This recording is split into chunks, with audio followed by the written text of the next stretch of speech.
Shalom, saudara-saudaraku yang terkasih. Kita boleh duduk diam di minggu ini, hari pertama dalam minggu ini. Kita menerima semua kebenaran Tuhan yang memerdekakan. Ya, minggu menjelang Paskah, ya, Passover, yaitu Minggu Palem, ya disebutnya, yang mana Yesus masuk Yerusalem persis 7 hari sebelum kebangkitan, ya, Paskah dan kebangkitan. Dan dia masuk Yerusalem sebagai raja. Saudara, hari-hari ini kita bersyukur, ya, kita selalu dituntun, dipimpin Tuhan berjalan di depan kita. Dia raja segala raja, menjadi barisan pembuka, jadi barisan penutup. Dan ketika kita perkatakan kebenaran, percaya bahwa dia Tuhan kita, Raja kita, yang memimpin hidup kita melalui Roh Kudusnya, hari-hari kita penuh hari-hari yang baik. Katakan hari-hari yang baik. Amin. Ya, jadi tadi ya saya mau share sedikit aja di WA group di ITB 81. Banyak kan orang yang bicara suaminya Alzheimer atau pikun, pikirannya udah pelupa dan sebagainya dan sebagainya. Nah, kita bersyukur, pastor juga sampaikan Mazmur 92 bahwa orang benar itu akan bertunas seperti pohon korma, tumbuh subur seperti pohon aras di Libanon. Jadi nggak ada mengalami penurunan, mengalami Alzheimer atau pikiran-pikiran yang lupa gitu. Tapi kita tambah hari, tambah bertunas. Ya, karena ditanam di bait Tuhan, dikatakan. Ya, bertunas di pelataran rumah Tuhan, di dalam rumah Tuhan, di luar. Ya, pada masa tua disebutnya, pada masa tua tetap berbuah. Sama-sama kalian tetap berbuah. Menjadi gemuk, fatness, ya, diurapi dan segar. Segar itu evergreen. Ya, kenapa? Karena Tuhan mau kita menceritakan bahwa Tuhan itu benar. Dia gunung batu kita. Tidak ada kecurangan. Artinya God cannot lie. Amin. Saudara, kadang-kadang orang bukan kadang-kadang, ya, baru ngerasa perlu kalau sudah ngalamin sakit misalnya gitu, ya, baru ngerasa wah, sehat tuh sangat berharga. Nah, kita disediakan, ya, di ruang atas, di meja hidangan, udah tersedia semua. Amin. Ya, dia dimulai. Jadi kita hanya give thanks saja, mengucap syukur. Mazmur 138 ayat 1 bilang, bersyukurlah kepada Tuhan sebab Ia baik. Itu yang kita tahu bahwa Dia baik. Sampai-sampai kan Tuhan Bapa saya baik. Hanya ada baik. Amin. Ucapan-ucapan kita baik. Ucapan berkat. Karena itu kita melihat hari-hari baik. Tadi pagi, ya, pagi-pagi saya udah harus lari-lari. Ya, jalan di Dago, mobil masih gelap kan. Di tengah jalan ternyata ada mobil sampah, saudara, nggak pakai lampu, gelap gitu. Jadi saya hampir tabrak. Ya, ngerem kenceng-kenceng gitu maksudnya. Tapi saya bersyukur Tuhan menebus saya dari kecelakaan. Ya, Tuhan tuh menjagai kita, pasukan malaikatnya kiri kanan di depan. Ya, kita ditebus dari kecelakaan. Ini benar-benar terjadi tadi pagi. Ya, saya ya udah, hari-hari saya hari-hari yang baik. Karena apa? Karena ada Yesus. Kalau orang dunia kan nggak bisa begitu. Oh, nggak bisa Pak Melki. Ya, ada panas, ada hujan, ada nanti baik, nanti nggak baik. Cuaca nanti baik, nanti nggak baik. Nanti banyak wabah, nanti banyak penyakit, nanti nggak baik, nanti baik. Saudara, nggak begitu. Kita mempunyai gembala yang baik. Sama-sama tangan, gembala yang baik. Nah, tadi kan belum selesai, ya, bab ya baik. Bahwasannya untuk selama-lamanya kasih setianya, hesetnya, kasih karunianya. Jadi kuncinya adalah kasih karunia. Supply. Tuhan sudah sediakan. Dia sudah bayar di kayu salib. Apa aja Pak Melki? Ya semua aspek, semua area, semua dimensi, semua spektrum dalam kehidupan kita. Karenanya kita perlu tahu. Kita duduk diam, dengar apa yang mau disampaikan. Roh Kudus juga ada dalam diri kita, dia sampaikan. Apa yang saya sampaikan hanya meneguhkan aja apa yang sudah saudara miliki di dalam diri saudara. Untuk selama-lamanya. Artinya continue, berkelanjutan, tidak berhenti. Selalu baru setiap pagi kasih karunia-Nya. Luar biasa ya. Dan Tuhan Yesus baik itu, gembala yang baik itu memberikan kita hidup. Amin. Jadi tujuan Yesus datang di Yohanes 10 dikatakan supaya aku datang supaya kamu beroleh hidup dan memperolehnya dengan segala kelimpahan. Waktu ya, bagian B-nya kan aku datang supaya mereka beroleh Zoe. Bukan kematian, bukan kecelakaan, bukan bencana, bukan tragedi, bukan penyakit. Nggak ada Tuhan mau ciptakan kita itu dengan penyakit gitu, nggak ada. Ada Pak, kalau orang lahir langsung cacat, langsung begini, langsung begitu. Nggak begitu ceritanya. Karena dosa, karena kejatuhan, karena korosi. Tapi Tuhan tebus juga. Dengan memulainya dengan segala kelimpahan. Itu Zoe. Yang memberikan kematian, penyakit, kecelakaan, wabah, bencana, tragedi. Ya tadi Alzheimer, pikun, nggak berhikmat, bodoh. Itu pencuri. Iblis itu. Pencuri datang hanya untuk mencuri, membunuh, dan membinasakan. Amin. Ya, jadi kita nggak percaya. Walaupun di Alkitab ya, Ayub bilang Tuhan yang memberi, Tuhan yang mengambil. Benar separuh. Tuhan memang yang memberi, memang mensuplai. Tapi Tuhan nggak mengambil. Yang mengambil itu ya pencuri. Amin. Ya jadi kita itu Tuhan Yesus datang supaya kita sekarang di posisinya. Ya dia menanggung, dia mati, menanggung penyakit, menanggung kemiskinan, menanggung sampai mati tuh akibat dosa. Dan dia dibangkitkan karena pembenaran kita. Ini luar biasa sekali. Itu kita memiliki resip tuh apa tuh? Tanda terima. Yaitu apa? Yesus bangkit. Artinya dosa kita, semua dosa kita sudah dibayar. Sudah lunas. Penghukumannya sudah ditanggung. Amin. Dan kita posisinya kedudukan bersama dia sekarang. Ya, hikmatnya terus bertumbuh. Sama-sama katakan hikmat terus bertumbuh. Kekuatan kita bahkan dari hari lepas hari tambah kuat. Ya percaya dulu. Amin. Yohanes 15 ayat 15. Aku tidak menyebut kamu lagi hamba, sebab hamba tidak tahu apa yang diperbuat oleh tuannya. Ya kita melayani Tuhan, betul. Kita hidup untuk kemuliaan Tuhan. Dengan tujuan, dimakmurkan dengan tujuan. Tapi Tuhan Yesus bilang, aku menyebut kamu sahabat tuh. Ya, sahabat itu lebih dekat daripada saudara, dibilang. Dia di dalam kita. Karena aku telah memberitahukan tuh.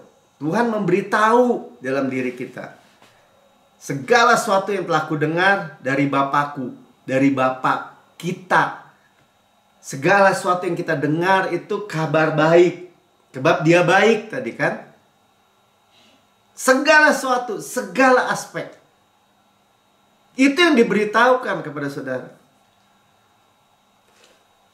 Amin.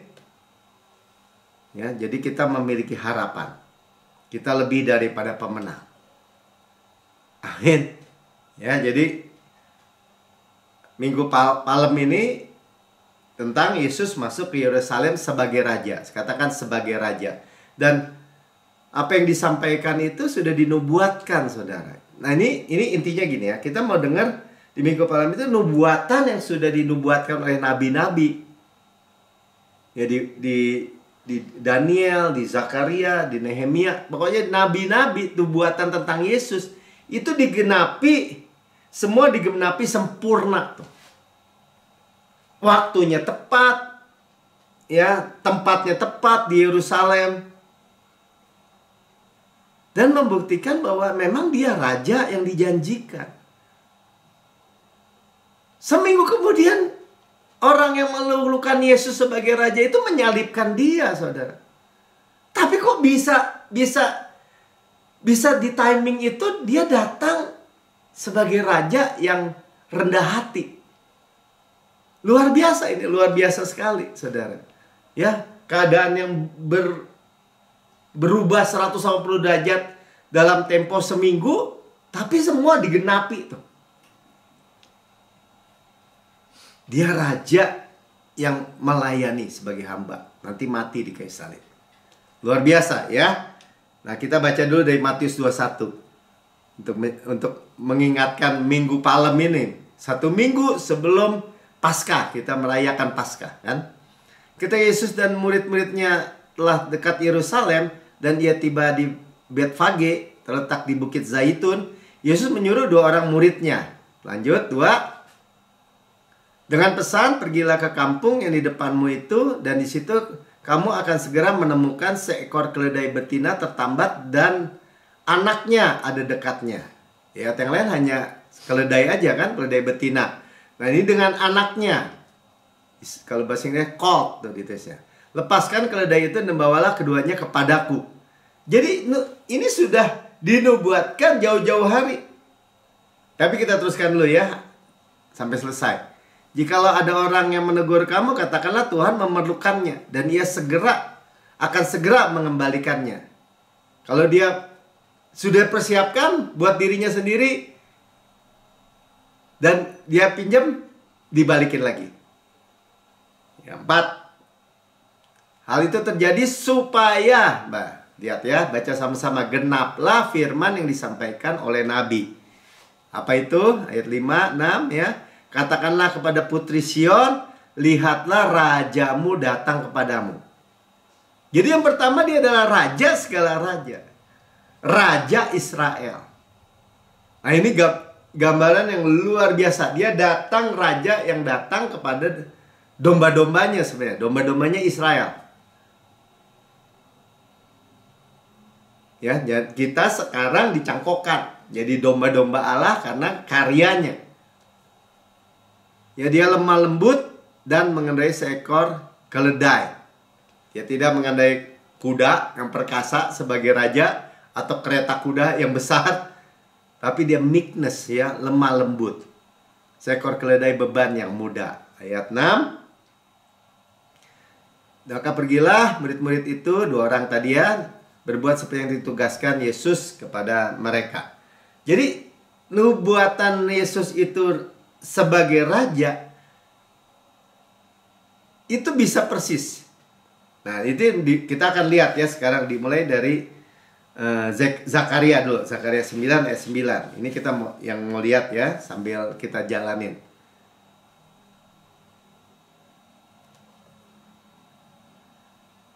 Bersorak-soraklah dengan nyaring, hai putri Sion. Sama ya, tadi dikutip di Matius 21. Bersorak-soraklah hai putri Yerusalem. Lihat, rajamu datang kepadamu. Ia adil dan jaya. Raja segala raja jelas. Tapi ia lemah lembut dan mengendarai seekor keledai. Seekor keledai beban yang muda. Ya, jadi dengan anaknya yang kecil tadi ya. Itu naik keledai. 2 lagi keledainya. Jadi dari jumlahnya juga persis. Saudara, ini membuat pengharapan kita itu pasti, saudara. Poin pertama kita mesti lihat. Ketika kita perkatakan kebenaran, seperti hari Jumat kita dengar ya, bahwa kita perkatakan firman, hari-hari kita baik. Dan kita perkatakan firman itu persis kena ke pokok persoalannya, masalahnya. Nah, manifestasinya dalam perjalanan, saudara. Karena ini Zakaria ini bernubuat jauh ratusan tahun sebelum kejadian ini. Waktu Yesus. Ya, dan dia lemah lembut mengenai seekor keledai. Rendah hati. Luar biasa ya. Ada raja, segala raja yang masuk Yerusalem, dilulukan, tapi mengendarai keledai. Itu kalau secara statistik susahnya minta ampun. Bukan susah, mustahil deh. Kalau bisa tepat waktunya, tepat orangnya, tepat semua situasinya. Nah makanya kenapa dia rendah hati? Karena di Matius 11 ayat 28-30 katakan, marilah kepadaku semua yang letih lesu dan berbeban berat. Aku akan memberi rest, ya, kelegaan kepadamu. Yang pertama, Tuhan memberikan rest. Sehingga jiwa kita pulih. Nah, lanjut ya, 29. Karena dia rendah hati kan, dia bilang, pikulah yang kupaksang dan belajarlah kepadaku. Ya, sebab aku lemah lembut dan rendah hati. Inilah raja kita. Ya makanya dibilang jiwamu mendapat ketenangan. Tadi kan saya berikan rest. Nah rest yang kedua, kita belajar dari dia. Ya, jiwa kita juga find rest. Ketika kita belajar, duduk diam dekat kaki Tuhan, mendengar firman, kasih karunia, jiwa kita rest. Prosper, makmur juga. Sehingga kita prosper di dalam segala hal, makmur dalam segala hal, dan in health, dalam kesehatan. Semua. Saudara, begitu simple. Hanya datang, kita nggak mau lagi terima kuk perhambaan, yaitu di bawah hukum Taurat. Kuk hukum Taurat, maka dibilangkan kutuk hukum Taurat. Kenapa? Sudah dipikul oleh Yesus. Kan, mari datang kepadaku yang letih lesu dan berbeban berat oleh karena religion, sebenarnya di ayat, di terjemahan yang lain. Karena agamawi. Kita datang dan kita menemukan rest. Makanya kita bicara, kita dimasukkan ke rest, tempat perhentian Tuhan, yaitu Kanaan. Dari rumah perbudakan yang stres. Luar biasa, saudara. 30 dijelaskan restnya apa itu? Kuk yang kupasang itu enak dan bebanku pun ringan. Jadi lembu senior Yesus, lembu junior satu kuk dengan kita. Nggak, kita bisa diarahkan kemanapun pergi menurut pimpinan lembu senior, yaitu Yesus. Kehidupan yang apalagi yang bisa lebih melebihi dari kehidupan yang luar biasa berjalan bersama Yesus. Kita tinggal submit aja, rendahkan diri bersama Yesus, Raja segala raja. Datang ya datang. Amin. Nah, ini bicara tentang kerendahan hati Yesus ya. Jadi disambung tadi dengan Lukas 2 ketika Yesus umur 12 tahun. Ketika Yesus telah berumur 12 tahun, pergilah mereka ke Yerusalem. Ya, papa mamanya, Maria dan Yusuf, seperti lazim pada hari raya itu. Mereka ziarah ke Yerusalem. 43. Sehabis hari-hari perayaan itu, ketika mereka berjalan pulang, tinggallah Yesus di Yerusalem tanpa diketahui orang tuanya. Jadi anak 12 tahun hilang, ketinggalan ya. Mereka yang lain udah pada pulang rombongannya. Nah saudara, Yesus sedang bertukar pikiran dengan orang-orang ahli imam-imam di Yerusalem. Kita lihat aja 46-47 ya, kita lihat loh. Sudah 3 hari mereka menemukan dia di bait Allah. Dia sedang duduk di tengah-tengah alim ulama. Jadi dia tinggal di rumah bapaknya nih, di bait Allah, sambil mendengarkan mereka mengajukan pertanyaan-pertanyaan kepada mereka. Sedang bertukar jawab dengan alim ulama. Dan semua orang yang mendengar dia sangat heran akan kecerdasannya dan segala jawab yang diberikannya. Berarti Yesus 12 tahun penuh pengetahuan, penuh hikmat dari Tuhan. Ya, understanding dan jawaban, ya. Segala kecerdasannya, understandingnya dan jawaban. Berarti wisdom. Nah, ketika dicari, akhirnya ditemukan. Ya, mamanya 49 bilang ini. Jawabnya kepada mereka, mengapa kamu mencari aku? Tidakkah kamu tahu bahwa aku harus berada di rumah Bapakku? Nah, jadi dia harus ada di rumah Bapak, dia bilang. Nah, dilanjutkan ayat 50. Tapi mereka tidak mengerti apa yang dikatakannya. 51. Lalu ia pulang bersama-sama mereka ke Nazaret, dan ia tetap hidup dalam asuhan mereka. Ibunya menyimpan semua perkara itu di dalam hatinya. Jadi dia tetap rendah hati. Tuhan Yesus juga bertanya jawab. Dia penuh dengan hikmat dan pengetahuan, kecerdasan. Nah, dengan dia humble, bahkan Yesus sendiri yang mempunyai roh Kristus gitu ya, roh Allah di dalam dirinya, itu increase dalam hikmat. Udah lihat ya ayat 52-nya, kita belajar dari sini ya, dan Yesus makin bertambah besar, ya, bertumbuh badannya, bertambah hikmat dan besarnya. Jadi hikmatnya tambah dan tambah besar hikmatnya, dan makin dikasihi Allah dan manusia, dan tambah favornya. Jadi saudara ini bertumbuh di dalam Kristus, hikmatnya dan favornya, dan bertambah kuat juga kesehatannya. Nah, hikmat itu the principal things kalau di dalam di Amsal ya, hal yang utama. Makanya kita tuh memiliki hikmat Kristus. Amin. Ya, jadi dengan Yesus kita belajar dari peristiwa Yesus ini, dia tetap submit, tetap di dalam pemeliharaan orang tuanya. Ya, dan dia juga mau mendengarkan dari tadi para alim ulama, belajar. Ya, dengan kerendahan hati ini dia terima hikmat. Nah, ini buat belajar buat kita.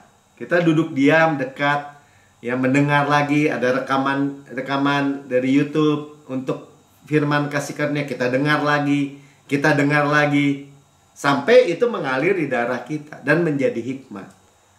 Amsal 11 ayat 2. Jikalau keangkuhan tiba juga cemooh. Jadi kesombongan, saya udah tahu, saya nggak mau dengar lagi. Iya kan? Atau orang bilang gini, Pak Melki kok ngomong kasih karunia terus, apa nggak bosen katanya. Kalau saya bilang domba makan rumput hijau nggak bosen. Ya, kita makan rumput hijau. Ya, kabar baik yang kita makan. Bukan kita makan, ya sekarang banyak tuh kalau lihat di grup-grup, ya perkataan-perkataan motivator, ya kadang-kadang sih pendeta juga, tapi intinya motivator. Ya, hal-hal kebijakan dunia aja, hikmat dunia, sistem dunia. Bukan kebenaran. Ya, memang itu kenyataan, tapi kebenaran lebih tinggi, lebih nyata sebenarnya. Nah, tetapi hikmat ada pada orang yang rendah hati. Kita mau mendengar, saudara. Amin. Seperti Salomo kan, masih muda jadi raja, dia bilang, aku minta hikmat gitu. Itu ya, dibuka Mika 1 Raja 39. Maka berikanlah kepada hambamu ini hati yang faham, hearing heart, hati yang mau mendengar, menimbang perkara untuk menghakimi umatmu, dan dapat membedakan antara yang baik dan yang jahat. Sebab siapakah yang sanggup menghakimi umatmu yang sangat besar ini? Itulah wisdom, minta hikmat ya. Dan Tuhan berkenan. Ya, lalu adalah baik di mata Tuhan bahwa Salomo meminta hal yang demikian. Nah, setiap pagi kita bisa bilang, Tuhan tambahkan terus, tumbuhkan hikmat dan favor, bertumbuh bertambah. Ya, saya mendoakan anak-anak kita bertumbuh hikmat dan favor, makin besar makin bertumbuh hikmatnya dan favornya. Amin. Ya, kalau kita memiliki hikmat, kita bukan hanya punya kepintaran jenis dunia, bukan. Dunia, orang yang pintar-pintar juga bingung menghadapi situasi dunia. Tapi kalau hikmat tuh seperti Yusuf tuh mengartikan mimpi, atau Daniel, Sadrak, Mesyak, Abednego. Dia bisa memperkatakan hal yang tepat gitu, yang para ahli manapun tidak ngerti. Itulah sebenarnya yang ya saya share tadi sama Mika ya. Mika jangan takut ya, kalau misalnya dia bilang wah gaji cuma segini gimana bisa beli rumah pi gini gini gini. Ya saya cerita gitu. Ini bukan buat kesombongan ya. Saya cuma mau bilang dari awal kan Mika tahu ya, papi juga nggak punya apa-apa, tapi Tuhan berikan rumah, mulai di Jakarta bisa jual lagi, bisa beli lagi di Bandung, bisa buka waktu itu showroom motor Yamaha. Ya saya cerita sepintas gitu. Itu semua karena right time, right place aja. Ketemu orang yang tepat gitu. Dan itu wisdom.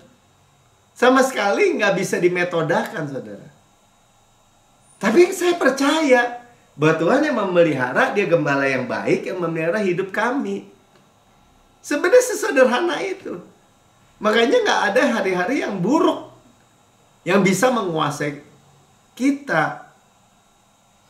Kalau beneran Pak, saya ngalami hal yang buruk, saya nggak diperhatikan. Bukan, saudara. Saudara makan rotinya gitu. Saudara bergumul soal kesehatan. Bilang terus aja, Kristus ada kesehatan saya. Saudara bergumul soal hikmat. Aduh, saya dibodohin orang nih. Aduh, saya ditipu orang. Katanya, Christ is my wisdom. Amin. Saudara bergumul soal keuangan. Disitulah saudara berkata, saya milik Kristus, keturunan Abraham, berhak menerima janji Allah. Belum kelihatan, terus aja ngomong. Akarnya kena dulu, saudara. Manifestasinya, perjalanan manifestasinya itu perlu waktu. Kita tetap dipelihara di situ. Gak bisa mati, saudara kita. Gak ada yang bisa mengalahkan. Kita lebih daripada pemenang. Terus ya, makanya penting nih, kerendahan hati Yesus, meekness Yesus, itu membuat dia penuh hikmat dikatakan. Kayaknya dinyatakan juga dalam Filipi 2 ayat 5-9. Hendaklah kamu dalam hidupmu bersama menaruh pikiran dan perasaan yang terdapat juga dalam Kristus Yesus. Artinya kita tinggal bilang kan, saya miliki pikiran Kristus. Apa tuh Pak pikiran Kristus? Semua yang benar, semua yang mulia, semua yang adil, semua yang suci, semua yang manis, semua yang sedap didengar, semua bajikan, patut dipuji. Pikirkanlah semua itu. Benar, nggak ada yang jelek, saudara. Mulia, nggak ada yang jelek. Adil, suci, manis, sedap didengar. Sebut kebajikan, tuh, kebajikan. Dan patut dipuji. Pikirkanlah semua itu. Semua hal-hal yang baik, yang positif. Saya memiliki perasaan Kristus.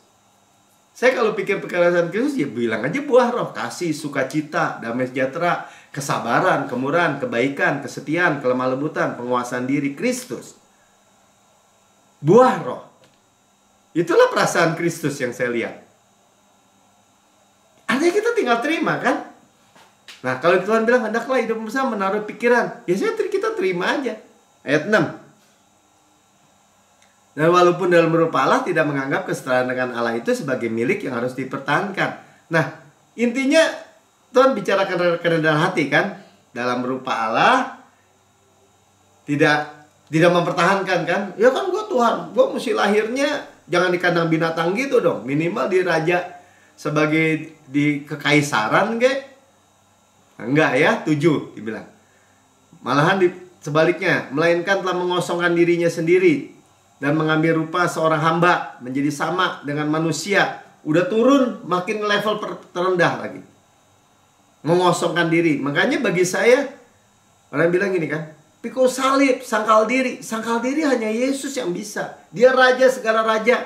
Mau datang sebagai manusia, bahkan hamba gitu. Nah kita nggak bisa, tapi kita bisa terima. Tuhan, none of me, all of Jesus. Itu mengosongkan diri. Tuhan, saya tidak sanggup, tapi Engkau sanggup. Mudah sekali, saudara. Makanya kita dilindungi.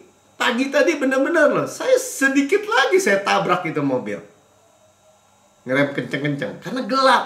Dan dia nggak pakai lampu lagi, nggak kelihatan itu mobil hitam semua. Karena mobil bak sampah. Tapi saya pikir, Tuhan terima kasih, Kau menebus saya dari kecelakaan. Tetap saya ngomong. Ayat 8. Dan dalam keadaannya sebagai manusia, ia telah merendahkan dirinya dan taat sampai mati. Dan bahkan sampai mati di kayu salib. Siapa yang kerjakan? Yesus, bukan saudara dan saya. Yang bisa taat sampai mati, bahkan mati di kayu salib. Yesus. Kita tinggal terima ayat 9. Ya, kita tinggal terima. Itulah sebabnya Allah sangat meninggikan dia.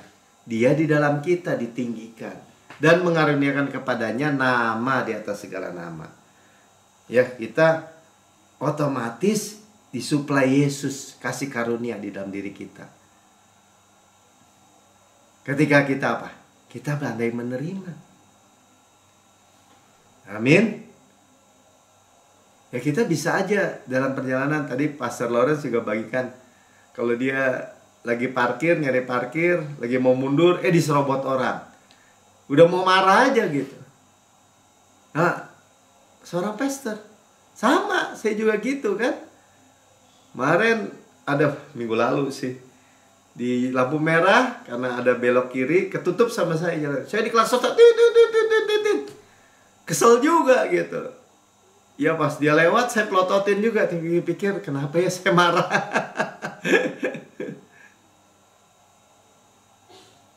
Kita belajar terima kerendahan hati Kristus. Karena kita mau terima hikmat Kristus. Yang percaya katakan amin.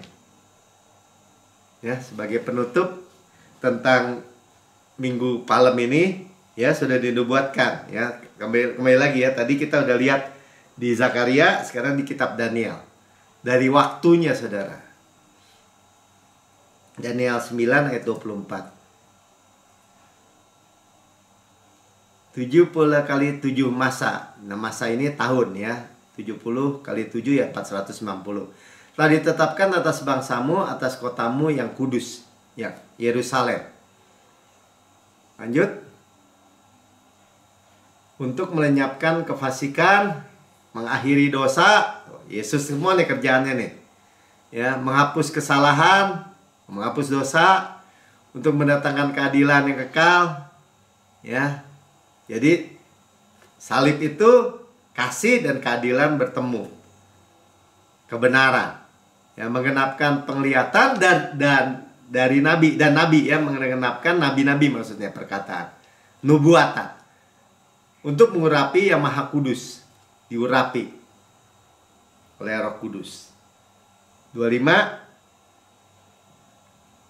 Maka ketahuilah dan pahamilah dari firman itu keluar bahwa Yerusalem akan dipulihkan dan dibangun kembali sampai pada kedatangan seorang yang diurapi sebagai raja. Ada 7 kali 7 masa. Nah, ini 7 kali 7 masa plus apa tuh? Intinya, dan 62 kali 7 masa lamanya. Nah, kalau dihitung masa ini tahun ya. Jadi itu pas banget gitu ya. Saya nggak hitung, tapi tadi Pastor hitung ya, Pastor Lawrence. Kota ini dibangun kembali dengan tanah lapang dan paritnya, tetapi di tengah-tengah kesulitan. Ini nubuatan dari Daniel di pembuangan sampai udah balik ke pulang 70 tahun tuh. Kan kembali lagi, dibangun lagi waktu zaman Nehemia. Nanti di kitab Nehemia kita lihat. Nah, itu sudah dinubuatkan di Nehemia 2 ayat 1. Pada bulan Nisan tahun ke-20 pemerintahan Raja Artasasta, ketika aku tugasku menjadi penyedia anggur, dia juru minum, aku mengangkat anggur dan menyampaikan kepada raja. Dan karena aku kelihatan sedih yang belum pernah terjadi di hadapan raja, bisa timing, dia bicara timing ya, lihat saudara. 2. Bertanyalah ia kepadaku, raja, ya mengapa mukamu muram walaupun kau tidak sakit? Kau tentu sedih hati. Lalu aku menjadi sangat takut. Namanya juga Raja Negor ya. Kenapa mukanya muram? 3. Jawabku kepada raja, hiduplah raja untuk selamanya. Bagaimana mukaku tidak muram kalau kota tempat penguburan nenek moyangku telah menjadi reruntuhan dan pintu-pintu gerbangnya habis dimakan api. Tiba-tiba Nehemia sebagai juru minum raja Artasasta tadi ya, bisa timingnya muram. Rajanya negur, nanya, dan mendirikan solusi. Luar biasa ya. Ayat 4. Lalu kata raja kepadaku, jadi apa yang kau inginkan? Maka aku berdoa kepada Allah semesta langit. Ketika raja tanya, dia berdoa dalam hati, Tuhan semesta alam, apa yang harus kujawab? Tiba-tiba hikmat muncul. Ya, ayat 5. Kemudian jawabku kepada raja, jika raja menganggap baik dan berkenan kepada hambamu ini, utuslah aku ke Yehuda, kota pekuburan nenek moyangku, supaya aku membangunnya kembali. 6. Udah sampai sini. Akhirnya raja kasih, diutus dia. Saudara, kalau soal waktu, saat, pengharapan kita, itu nggak ada yang bisa halangi, saudara. Ya tadi seperti saya cerita sama Mika. Mika ingat nggak waktu papi buka showroom, ketika dipecat gitu ya, tiba-tiba aja, dan nggak punya apa-apa. Itu ada 3 berteman. Ini cerita saya ya. Ada 3 partner saya. Dia bilang, sini Pak Melki, mana buku banknya? Ini kepala BCA di Sumbersari, tante saya, dia bilang. Saya kasih aja. Ya. Dan dia coba bank A, bank B, bank C, bank D yang dia kenal. Karena dia bilang tantenya kenal bank-bank dan semua. Nggak dapat, saudara. Kenapa? Karena kerjaan full timer itu raport saya jelek semua. Maksudnya raport keuangan ya. Nggak mungkin dikasih pinjam. Balikin kan setelah beberapa minggu. Saya cuma berdoa, Tuhan, gimana ini? Telepon. Pak ini di Lipo. Saya telepon, saya bilang, Pak, saya punya surat diberikan izin untuk buka showroom Yamaha. Saya mau pinjam uang. Benar Pak Melki? Benar. Coba datang. Saya kasih gambar ya kan. Selembar kertas doang, saudara. Dia baca gini. Benar ini katanya. Iya benar. Ambil deh. Saya ambil uang itu. Uangnya maksudnya pinjaman memang. Jaminannya rumah yang mau dibangun jadi showroom.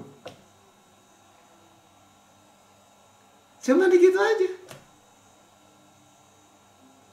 Jadi saudara, saya cuma bilang juga sama anak-anak saya, mau punya rumah, percaya Tuhan. Caranya nggak tahu bagaimana. Emang ini bukan metode, tapi caranya yang saya tahu. Kalau Tuhan bilang sama Nehemia, raja bilang sama Nehemia, pergi deh, diongkosin semua, dikasih semua bahannya, dikasih suratnya, dia tinggal bangun, saudara.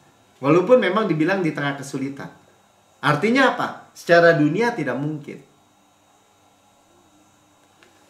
Jadi Yesus itu poinnya ini, pada tanggalnya tepat, waktunya tepat, Yerusalem dibangun dulu gitu sebelum Yesus nanti masuk ke Yerusalem. Pas minggu palem itu kan Yesus mesti masuk karena dinubatin di Zakaria tadi kan.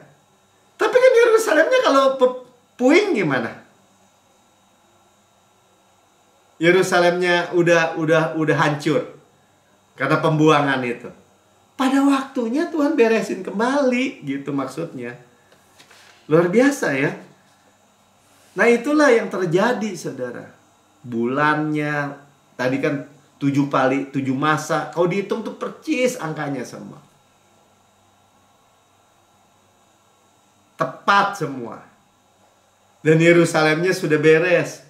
Dibangun ada bait Allah, baitnya Herodes itu. Coba bayangin. Luar biasa ya. Nah sekarang kita masuk setelah Yesus mati di kayu salib semua. Kita masuk di waktu gereja. Waktu dispensasi, waktu kasih karunia sekarang. Itu di Daniel 9 ayat 26-nya dan 27-nya. Ya memang ini sering dipakai untuk apa tuh? Waktu akhir zaman lah gitu ya. Sesudah ke-62 kali 7 masa itu, nah itu dia. Kalau dihitung persis memang ya. Akan disingkirkan seorang yang telah diurapi. Ya ini bicara tentang Yesus tanpa tidak ada salahnya apa-apa. Udah nubuatan tentang Yesus terus. Maka datanglah rakyat seorang raja memusnahkan kota tempat kudus itu. AD 70 itu tahun 70 kan. Sampai raja itu menemukan ajalnya di dalam air bah. Nah, ini rajanya mati seperti itu ya, dan sampai pada akhir zaman, dan ada peperangan dan pemusnahan seperti yang ditetapkan. Nah, ini ada tentang kita rapture, dan ada 7 tahun, 7 masa disebutnya, nanti itu 7 kesusahan besar. Raja itu membuat perjanjian itu menjadi berat bagi rakyat selama 1 kali 7 masa. Masa kesusahan besar. Kita udah nggak ada. Ya, pada pertengahan 7 masa itu ia akan menghentikan korban sembelihan dan korban santapan, dan di atas sayap kekejian yang datang membinasakan sampai pemusnahan yang telah ditetapkan menimpa dan membinasakan itu. Semua ini malaikatnya bicara kepada Daniel tentang akhir zaman, tapi ada masa-masa yang sudah ditetapkan gitu. Dan kita sekarang berada di akhir dari akhir zaman. Bukan untuk ketakutan, saudara. Kita tahu semua ini untuk tahu bahwa mempelai kita akan menjemput di awan permai. Yang pertama ya, kedatangannya belum touchdown gitu, belum menyentuh bumi, kita diangkat. Karena Roh Kudus diangkat, ya kita ikut, kita dimeterai. Nah, itulah 7 masa itu. 3,5 di tengah-tengahnya ada korban ini yang diambil katanya.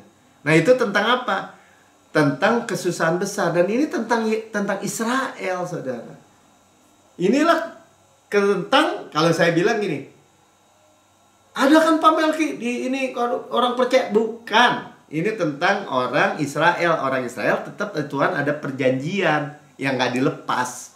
Karena mereka akan sebagai satu bangsa akan terima pada zaman itu, kesusahan besar itu, nyerah gitu. Sampai Tuhan Yesus datang bersama kita, ya, untuk memusnahkan antikris itu semua. Baru kerajaan 1000 tahun dan semuanya. Jadi maksudnya gini, semua nubuatan ini, jam profetik ini tuh benar. Dan kita memang sudah di akhir dari akhir zaman. Ya, ayat terakhir Ibrani 10, 23, 25, nasihatnya, marilah kita teguh berpegang pada pengakuan tentang pengharapan kita, sebab yang menjanjikan setia. Tuh saudara ya. Jadi apa yang kita dengar hari ini tentang timing, tepatnya. Tuhan mengorkestrasi semua, ya, mengatur semua, tidak ada yang lewat, di dalam ketepatan yang akurat gitu. 24, ya kita teguh berpegang aja.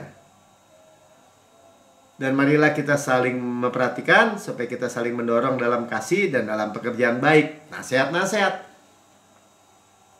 Ya, kita perhatikan buat apa? 25. Janganlah kita menjauhkan diri dari pertemuan ibadah kita seperti dibiasakan oleh beberapa orang, tapi marilah kita saling menasihati dan semakin giat melakukannya menjelang hari Tuhan yang mendekat.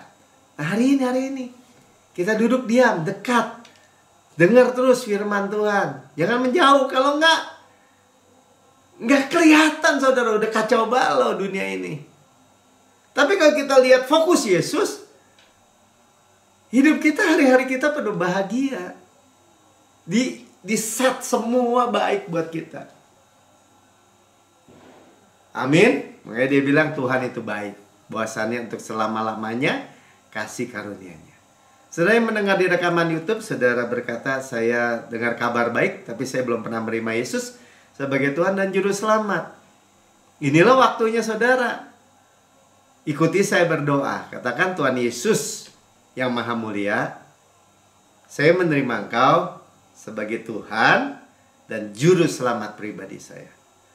Dengan mulut saya mengaku, dengan hati saya percaya bahwa Engkau telah mati bagi saya, untuk dosa-dosa saya, dibangkitkan karena pembenaran saya, dosa saya sudah dihapus, naik ke surga, duduk di sebelah kanan Allah Bapa, dan mendudukkan saya bersama-sama dengan Yesus di surga. Surga adalah rumah saya, dan saya adalah anak yang paling dikasih. Saya memperoleh hikmat-Mu, saya memperoleh kehidupan hari-hari yang penuh bahagia, karena Tuhan sudah bayar semua di kayu salib. Terima kasih Tuhan Yesus. Di dalam nama Tuhan Yesus. Amin. Sudah diberkati? Mari kita siapkan perjamuan kudus kita. Ya, kita sudah dengar firman Tuhan. Air yang jernih membasuh kaki kita ya dari debu-debu. Kita nggak perlu jalan di jalan yang berat, jalan yang gelap, jalan putus asa. Tapi kita jalan segar, hari-hari baik, sehat, kuat. Ya, dan kita dilap, diseka dengan kain lenan halus melalui perjamuan kudus. Ya, di ruang atas Tuhan institusi perjamuan kudus. Luar biasa ya.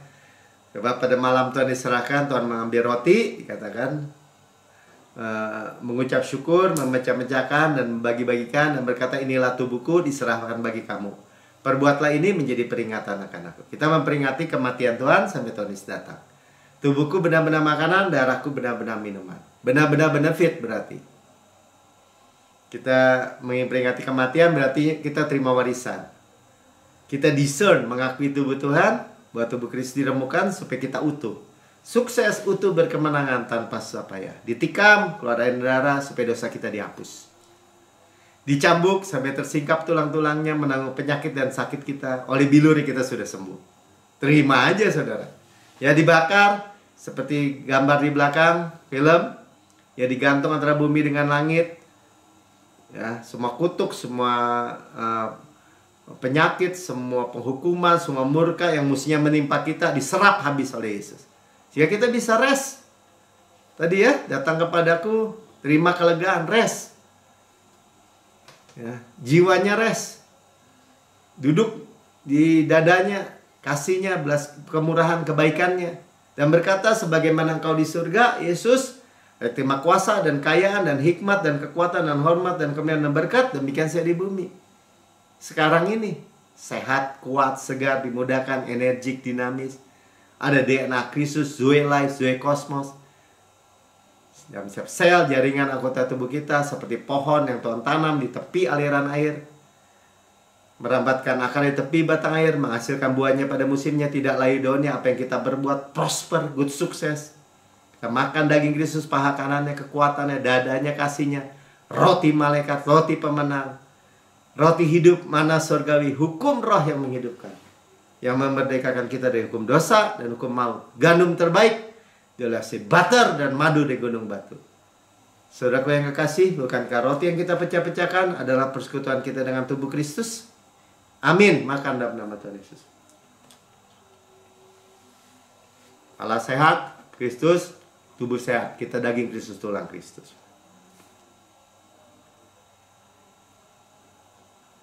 Terima saudara, mari saya dalam perjalanan nggak masalah. Sudah makan, ini cawan perjanjian baru yang dimeteraikan darahku untuk pengampunan segala dosa. Segala dosa kita sudah dihapus, masa lalu, masa kini, masa depan, selama-lamanya. Continue berkelanjutan, tidak diinput. Ya, Tuhan melupakan dosa dan kesalahan kita. Tidak mungkin pernah ingat. Continue berada di bawah air terjun darah Yesus. Kudus. Kita dibenarkan sepenuhnya, diampuni segala dosa. Kita pewaris Kanaan. God's rest, tempat perhentian Tuhan. Tanah yang mengalir susu dan madu. Kota-kota, rumah-rumah yang besar, yang baik isinya tidak kita bangun, tidak kita isi, tapi kita yang milikinya. Sumur-sumur, sungai, mata air, danau, di gunung, di lembah. Kita nggak gali, kita yang minum airnya. Kebun-kebun anggur, zaitun, ara, delima. Kita nggak tanami, tapi kita yang makan buahnya. Batunya mengandung besi, gunungnya mengandung tembaga. Harta karun Kristus dalam bencana tanah liat ini, kita yang memilikinya. Gandum jelai kita makan, tidak perlu berhemat. Kita mewarisi dunia ini, kesehatan, kemakmuran di bawahnya. Mewarisi berkat Abraham, diberkati berlimpah-limpah, dimultiplikasi. Panen raya besar, manifestasi berkat dari hujan akhir. Golden oil dari golden pipe. Berkat-berkat pneumatikos in heavenly places. Berkat rohani itu di alam surgawi. Kita yang memilikinya, karisma, karunia roh. Semua janji, semua berkat Tuhan. Tuhan sudah bayar dengan darah yang mahal. Saudaraku yang kasih, bukan kacauan. Yang atasnya kita mengucap syukur adalah persekutuan kita dengan darah Kristus.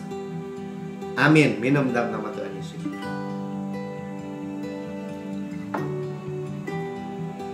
Haleluya.